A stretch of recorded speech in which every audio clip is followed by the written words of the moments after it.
आता बातमी नाशिकमधून। नाशिकमध्ये शिवसेना शक्ती प्रदर्शन करते। उपमुख्यमंत्री एकनाथ शिंदे नाशिक दौऱ्यावर आहेत। नाशिकचा पालकमंत्री पदाचा तिढा कायम असतानाच एकनाथ शिंदे यांची नाशिकमध्ये जाहीर सभा आयोजित करण्यात आली आहे। या जाहीर सभेला आभार मेळावा असं म्हणण्यात आलंय। एकनाथ शिंदे मतदारांनी महायुतीला पुन्हा एकदा सत्तेवर आणलं म्हणून धन्यवाद मानण्यासाठी नाशिकला पोहोचले आहेत। किरण गोटूर आमचे सहकारी या निमित्तानं जोडले जात आहेत।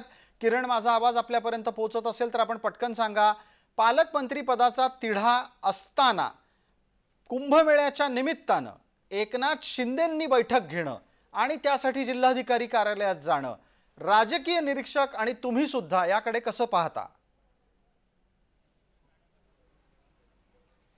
सर, आजचं हे दौरा अनेक जे आहेत अनुषंगाने अत्यंत महत्त्वाचं मानला जातोय। विधानसभा निवडणुकीनंतर पहिल्यांदाच राज्याचे उपमुख्यमंत्री आणि शिवसेनेचे मुख्य नेते जे एकनाथ शिंदे हे नाशिक दौरा करतायत। आताच काही वेळापूर्वी नाशिक जिल्ह्यातल्या जे हर्सुलमध्ये ते दाखल झालेले आहेत।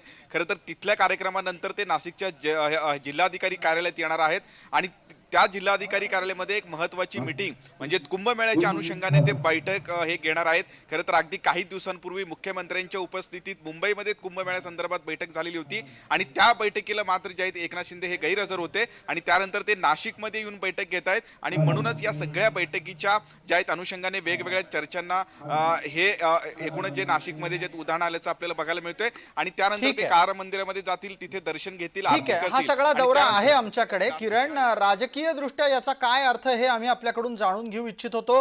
तुर्तास धन्यवाद या माहितीच्यासाठी।